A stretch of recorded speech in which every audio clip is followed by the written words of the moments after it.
Why, hello, ladies, gentlemen, and those who know better. Welcome to a little bit of a different video. I've not really done one of these before, so this is going to be a bit of a new experience. But with Evercold coming out soon, and the 7.5 MSQ finale complete for Final Fantasy XIV, I wanted to put together a little speculation video. And again, it's not something I've done before. I've had speculations and theories about previous expansions in the past. This is the first time I'm actually recording that, and also this is my lovely journal of things that I've been using to track my character and all the story going forward and all that lovely stuff. So I wanted to go into this next expansion keeping a track of things, as we're in the newer Realm Reborn, or kind of into the new Heavens Ward really, if anything's to go by. And I wanted to keep track of stuff and keep all that in mind as we're going forward, so I can kind of pay more attention to the stories, try and figure out where it's going and that kind of stuff. So what I've got here is the first draft of my document where I'm going to be going over my current theories and speculations, what's coming up in Evercold, based on what we saw at the FanFest and for what we've experienced during the 7.5 MSQ Part 1. If you've not caught up, obvious spoilers ahead. Please go play the game, please enjoy the game, and come back if you want after. Or come back after Evercold has come out and see how wrong I was. So, with the spoiler warning out the way, I'm just going to dive in, sort of read through what my theories are, why I have them, and that sort of thing to go on. Again, this is more just so I can get my ideas out and have it nice and recorded, so a couple of years' time when we're done with Evercold and we're looking back and be like, oh, that was way off the mark, or oh, I called it. So, we've got a few main things we're going to go over. We're going to go over what I think is going to happen about the Rejoinings, which allies and characters we're going to see, what the villains are up to, where we're going, and what I think the jobs are going to be. And we'll know the jobs before the expansion even comes out, because we'll know more about them between the other FanFests that come. So, let's dive in with Rejoinings. Bam. I've been thinking about the fact of we need to stop the solstice. And we need to stop the natural rejoining and the artificial rejoinings of the remaining Winterers and Ascians. So that's sort of a double-fold approach. I've got some information here. Let's start. My main idea is to avoid it is that we're going to make some kind of bridge between the source and each shard, which will allow energy to flow back and forth and to prevent rejoining. Because if there's already energy flowing, that will kind of count as rejoined already. I don't, however, think we can just go to the fourth in Evercold and make it. I don't think we'll be creating one in Evercold, or at least not easily, that will be replicatable in other shards. The reason I think that is because if we did that, if we just go, oh, we can just make this tunnel using this crystal and using the key and the XIV crystal to bridge the gap, we can just do that. What reason would we have to face against the Winterers in the future? So I don't think we'll be bridging the gap between the source and the fourth unless there's something very specific to allow us to do so. I'm wondering, similar to how the Crystal Tower is being used in the first at the moment to send light energy into the void, could we begin sort of doing a trial run of sending cold energy or ice energy via this big crystal we saw in several screenshots and in the video of the FanFest? We did have Zero remind us that the Crystal Tower is serving as that function in the latest quest, so it felt relevant to bring that up again. So could there be a way for us to send energy to other shards via these crystals? We know ice and lightning are opposed, and we know we have another shard overwhelmed with lightning. Could we balance those two out?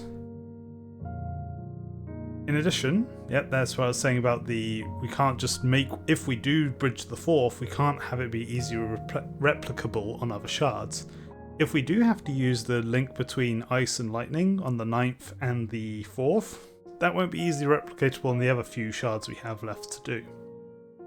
One thing I was wondering is that Evercold, we see here, Evercold won't have a resolution on how to rejoin the shards safely, but could give us a staging point that will lead into future expansions and how to do so, such as the World Tree. We know there's a World Tree in Mericidia, and we know there appears to be a World Tree on the 4th. Are we going to be able to link those trees together and use the Travel Ever Shards? There's also approximately 13 or 14 branches, depending what you count as a branch in this image. So is each branch linking to a different reflection? Things like that. So that's where I'm at with the Rejoinings. We have more information here about the key as well. So when the key unlocked and spoke to us, it said unite the stars onto one. Not reflections, the stars. The key felt like it was made post-sundering, as was pointed out by Ishtola. Usually it's vast amounts of ether and the Amarottian style craft made of it. One of my theories with the key is that it was actually made by Azam pre-sundering to travel to other stars. Rather than other reflections, travel to other stars to try and unite them against final days. Because how else would we have a relic that can travel between areas from that era? Reflections didn't exist in that era, so how so? Some people have pointed out Azam did have some sort of foresight gift, knowing we'd arrive in Pandemonium. So maybe Azam, or this Ethos character, if it is a character, we don't know if Ethos is a power, a person, a location, or what have you. Could this Ethos have provided some insight into the future? Interesting theories around the key. My current theory is that the key was originally made with the intention to bring other planets, other stars together, rather than the reflections, but using the Azam crystal, which was crafted by Emmett Selk after the reflections were created, is how that will all link together. We're using the crystal's power to travel between shards, to call upon things in other via the key. One thing I have realised since writing this, however, is that I don't think we can have true rejoinings, and we're also not going to travel to every shard. The reason I think this is because of the Final Fantasy XI raid we just had. Spoilers for the ending of part 3 of the raid. When we finish it, they go back to the Final Fantasy XI world. But it's heavily implied that Saralja knew about it through falling into the void between realms. And that's where he witnessed this other shard, which is the world of Vana'diel. So Vana'diel is another shard. We can't travel there. We can't travel to Final Fantasy XI. We can go play Final Fantasy XI. But they're not gonna put Final Fantasy XI in 14. If they did, man, that's wild. But I don't think that means we can go to every shard, because one of the shards is confirmed to be basically another game at this point. And some of the crossovers we'd had with like Final Fantasy 15 and 16 have also hinted they might also be other shards. So that leads me to believe we won't be travelling to every single shard, making a bridge and fixing each one that's going on. We'll be doing something more akin to finding one solution that will either protect Source, reforming that sort of veil barrier between shards and reflections, or my corkboard theory I currently have is we will bring the shards into the Source universe, but as their own stars. We'll find a way to pull them through the rift physically, but not be in the same location as the Source, which would be really interesting because we know space travel is possible. We did it in Endwalker with the Ragnarok, and there's also being able to teleport to the moon. That would make travelling between shards easier, but not so trivial that anyone could just travel between them. It would mean we'd be able to visit the first using certain travel techniques, but we could say, oh, the new star in the sky that is the Final Fantasy XI Vana'diel, is locked off for some reason. Maybe it's got a thick aether shroud or something that's preventing teleportation, something like that. So they're my two main theories of how we'll resolve the reflections. Either we'll form some kind of bridge using the great trees, or the giant crystals that will be across each realm, to form a natural link, maybe going to Mericidia and using the world tree there. Or we will physically pull each shard into the Source's universe, but as its own star. So that's where I'm currently at with the Rejoinings. Who do I think is going to be helping us with this? So, I feel Zero is very much intended to be coming along with us. For one, we had in the 7.5 quest the fact she can just change between Paladin and Reaper. That's very nice. And also, kind of means if she was in Trust, she would actually be a variable companion, similar to Grahatia. And we haven't had another one of those for a while. So having a variable Trust support companion who can tank and DPS would be quite nice to have. My dream is that we get the Reflection Girlies dream team of Reen, Gaia, Sphene, Zero, and Y'shtola, maybe in Silver, who for those who don't know is related to the role quests within Shadowbringers and is originally from the 13th, along with Unakalhai. So, come on, we've got all these characters set up, and we could have the girly green team just going around doing reflection stuff. It'd be really, really like nice to see that. We can have Graha and Unakalhai there as the token guys to go along with them, but it'd be nice to see that. One of the things I've been seeing people say about Zero specifically, though, is when we saw the trailer at the FanFest, people thought that Meteor appearing at the end in Reaper gear was actually a stand-in or a placeholder or a red herring that's actually going to be Zero in the full trailer. I hard disagree with this take, since the trailers never really deliberately mislead us in terms of the animation shown. We've had voice lines that have been mixed in different places that have made you think something might be happening that isn't. But the trailer themselves, they've never really quote unquote lied in any of them. There's just been some misdirection. Replacing a full character model in that level of render, while also getting people hyped to see, oh, the Warrior Light is going to be a Reaper in the next expansion, that's really cool. To pull that rug out, I don't think that's going to do that. What I do think, however, is the trailers often show scenes that do happen in different context within the game. So in Endwalker, we had the scene where Alphino, Alisei, and the Warrior Light are fighting blasphemies. We end up seeing that scene in a different location. We see it in Garlemald rather than Bavner. And it's Graha who does the shield block parry thing to save Alisei, rather than the Warrior of Light. Because the Warrior of Light does not have a canonical job in the game. You can be whatever you want. You can be a white mage, you can be a black mage, you can be a warrior. So we can't do the shield block. It has to be another character who does that. It was Graha in this case. There's examples of this through multiple expansion trailers.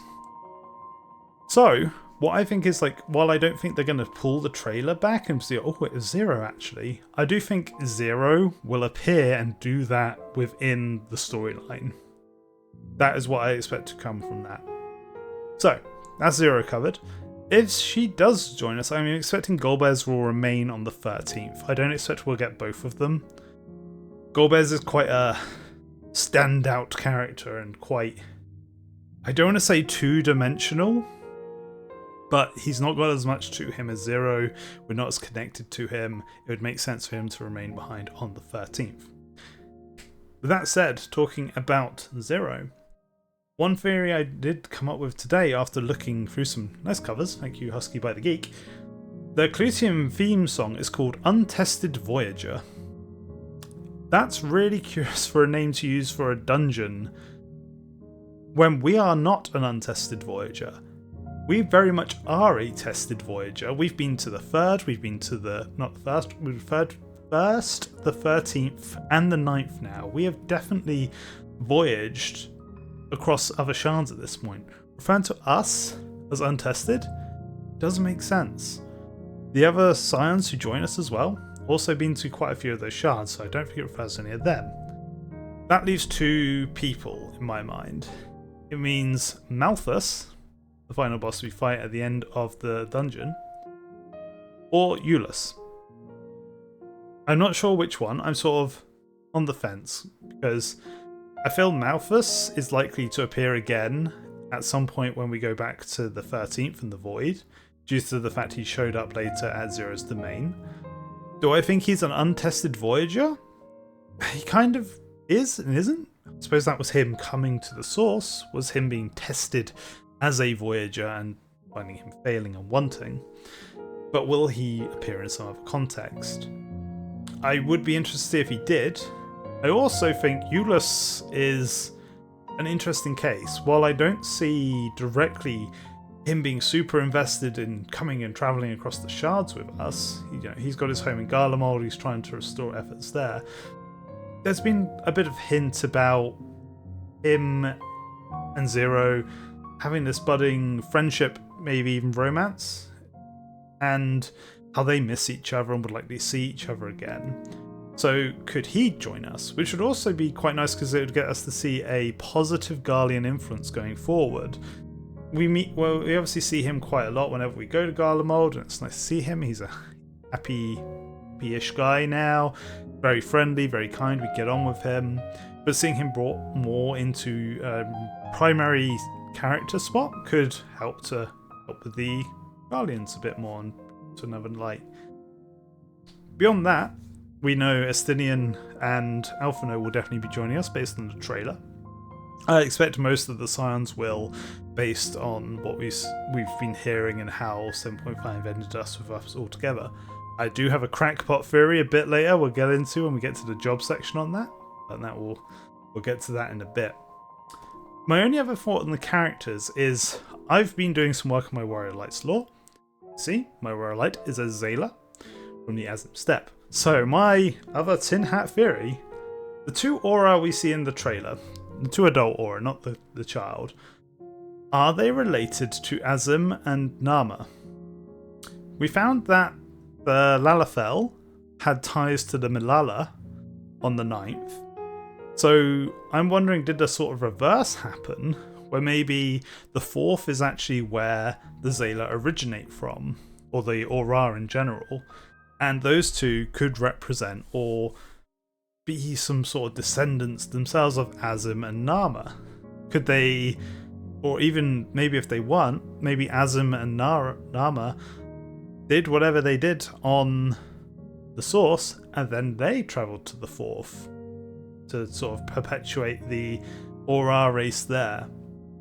But that's also interesting because Aura exists on other reflections such as the 1st.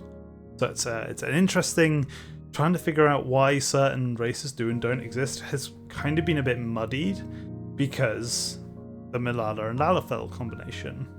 It's implied the Milala travelled from the source to the 9th, but were there not Lalafell on there otherwise? Do Lalafell not naturally exist within that world? Things like that. Part of me is now really trying to rack my brains and think, were there any Lalafells in Shadowbringers? I'm really trying to think, and I don't think any are coming to mind. That's something I'm thinking I'm going to have to go away with after this and see if I can actually find any, because I really am struggling to picture any actually appearing in the MSQ. So that would be quite interesting if that is, and they've actually planned it way back then, that Lalafells are source exclusive but travel to other shards. That would be crazy if that's the case. So that's my current theories on the extra characters who will be coming with us. Now, the villain's schemes. Similar to the Rejoinings, are we going to see an attempt to inflict the source with ice magic, as Rejoinings require elemental alignments between the source and the shard to concur, as we've seen with the failed 13th not joining because they didn't align the elemental aspects of source and shard, whereas the other calamities, the elements have been aligned between the 2.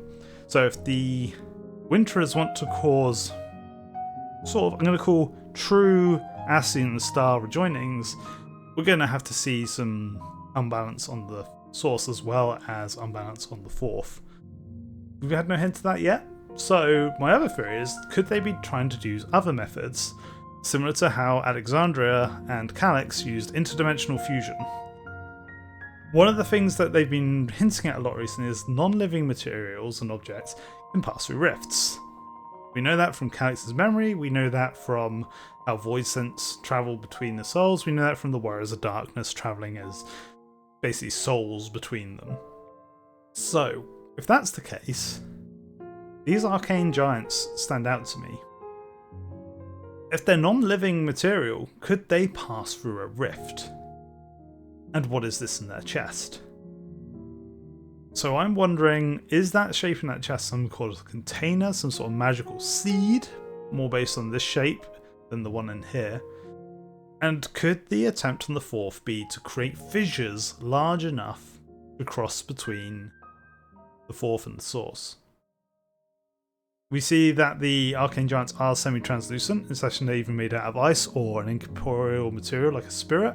They're probably solid, so ice is a lot more likely, which would mean they're not living, breathing blood, flesh and blood constructs, so they could pass through a rift.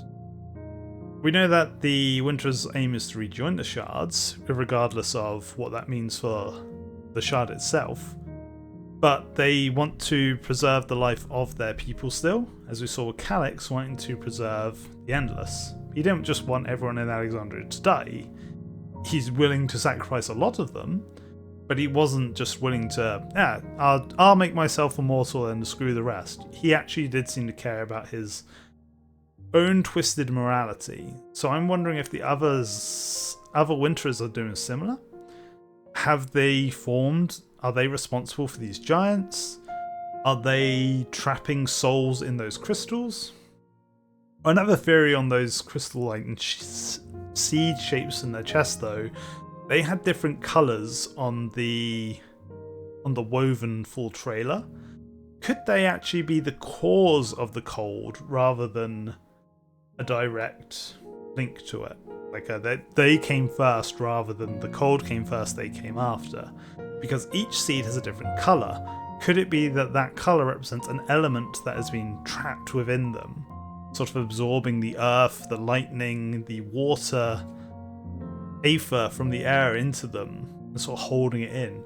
And if that's the case, if we defeat them, could we release that and return that aether to the shard? Similar to sort of what we did with Eden, where we defeated the primals to unleash those energies.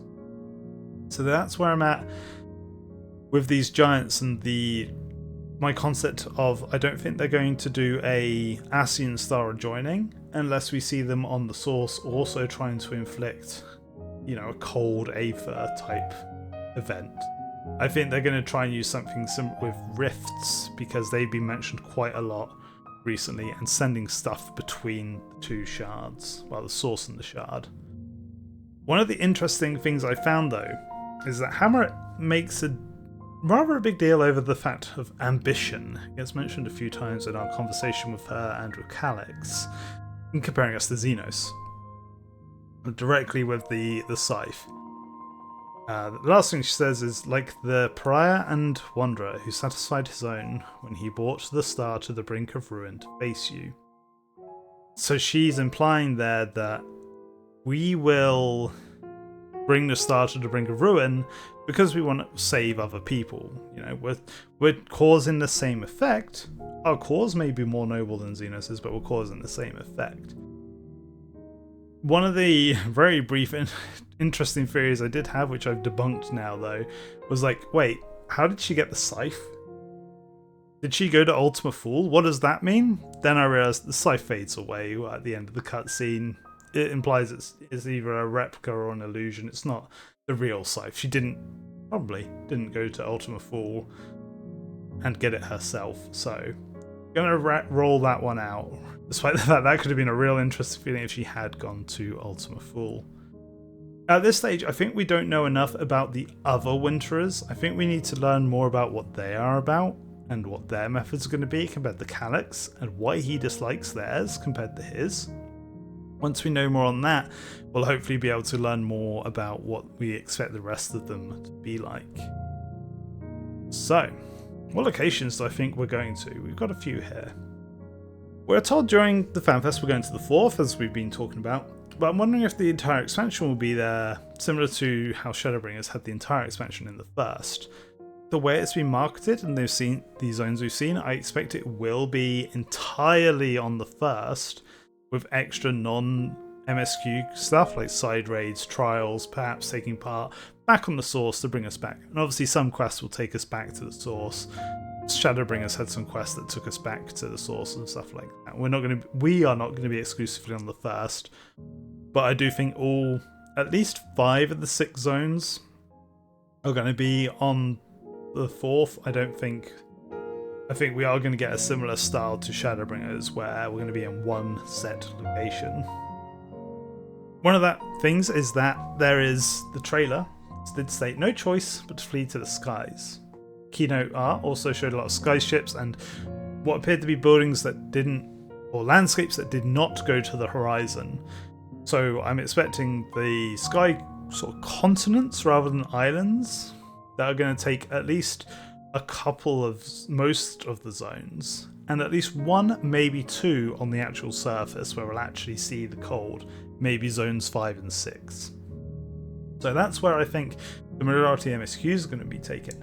However, beyond that, there's been several references by Corvus by the Scions when gathering all together during the ending of 7.5 Part 1 MSQ. Part of me does wonder, could Zone 1 actually be Corvus? Could we go there before venturing for the 4th? We currently don't know how we're going to get to the 4th. We know we have the crystal that can take us to a different shard, but how are we going to connect? How are we going to make that first jump over? I think once we've done the first jump, maybe just the Warrior Light and maybe a couple of Scions will be there, and then bring over others. Find a way to make a full permanent bridge, for example. But Corvus has been coming up time and time again. Most recently, we also had the Merchant's Tale, which was set in historic Corvus as a story, and that gets my brain thinking about the Malala again, and how the Aloha Islands teased the existence of the Speaker and how they travelled to a different shard, or a different reflection, ahead. So I feel the Corvus connection is there somehow, and whether we'll be travelling there either for part of the MSQ in Evercold or after Evercold, I feel Corvus is definitely on the table to be coming up at some point soon with how it's been referenced. In addition, one other thing I think is going to go, again, beyond Evercold, I'm not going to see it for a while, is Thancred mentioned other areas of Tural we have not personally seen. I think that maybe is setting up for more zones to be added in Tural, either the southeast of Yok Tural where we didn't go, or north of Alexandria are also areas we've not seen. We kind of got cut off from those areas, and the Tural map is massive. It is like 3 Eorzeas stacked on top of each other. So if Dawn Trail was meant to be the Realm Reborn of the Godless Realm saga, where it's setting up all the pieces, Tural could feature more like Eorzea, where we were going through different expansions like Heaven's Ward and Stormblood, mainly in these new zones, but every now and again we came back to Eorzea, and could there be other places we get to come into those new zones in Tural? Will there be full zones? I'm not sure. Not in Evercold, at least, I would say. Could they be more field instances, field dungeons, like Bozja or the Occult Crescent? That I feel is more likely. We could see more of that, which would be quite an interesting thing to do. I will just drop Mericidia, later expansion. It's definitely coming, but not yet. And last, but not least, my theory on the jobs. This is fun. This has been like a fun thing to try and come up with, and one of the main things I've had to remember while looking at this is not existing Final Fantasy jobs. They're jobs that had not existed in other Final Fantasy games, so we're cutting all of those out.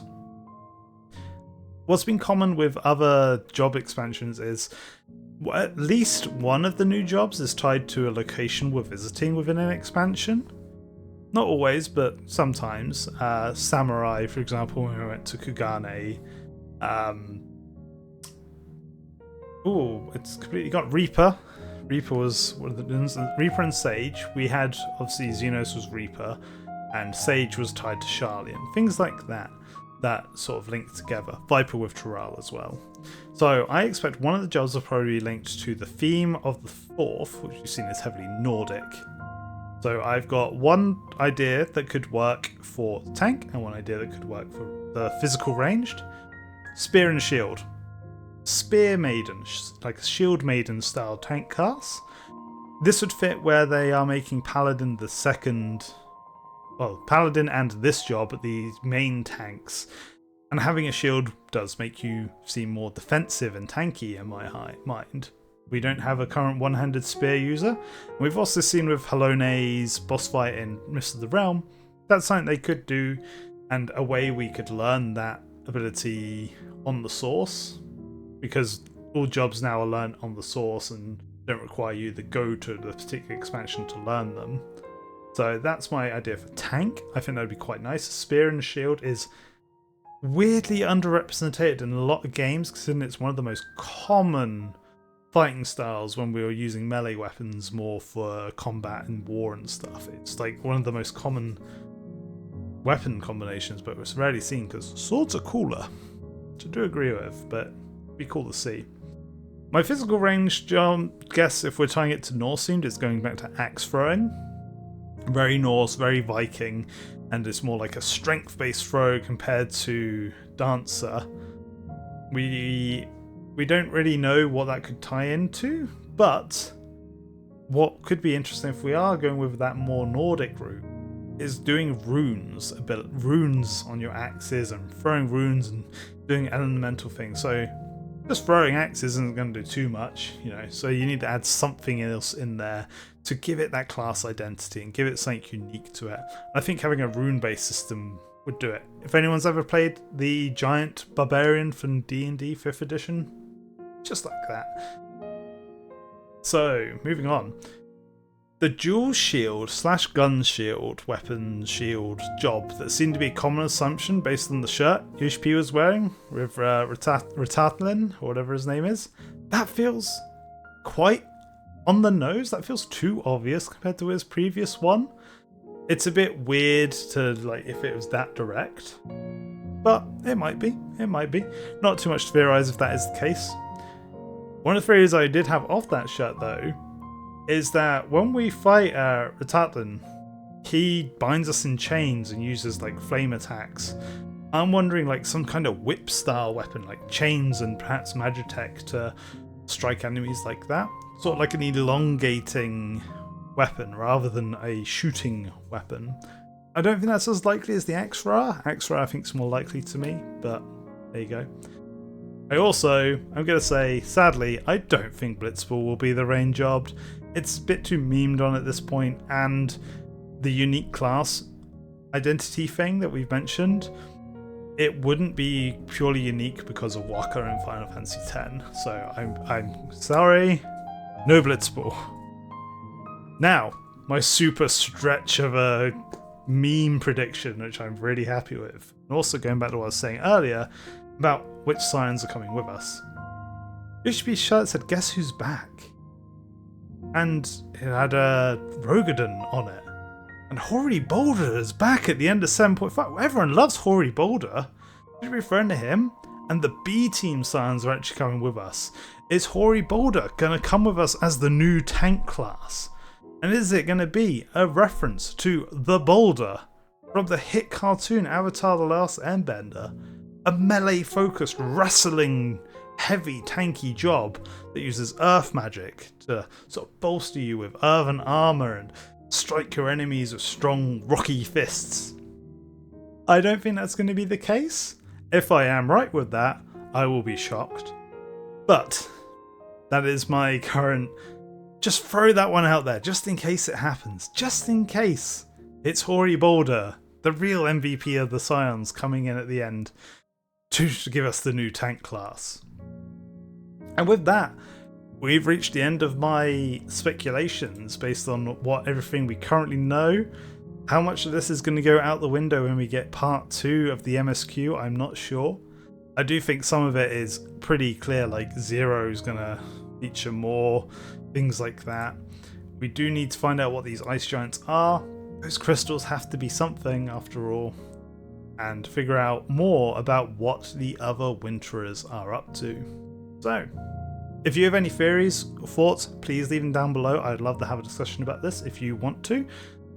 All these are great ideas to share and just talk about, even if they're wrong, even if they're miles off. It's been nice to be able to have to think about this stuff, have to put it together, think about the long-term links between things, how we've seen different things appearing in different previous patches and then how they come back. I'm really excited going into this and having this documentation ready to go so I can track it and keep an eye on all that stuff and see where we go from there. So thank you very much for watching. If you enjoyed this, do let me know. I can do more, but I need to get a good idea if that's something people want to see first. So, till next time, take care of yourselves and your loved ones, and we'll see you soon. Doodles!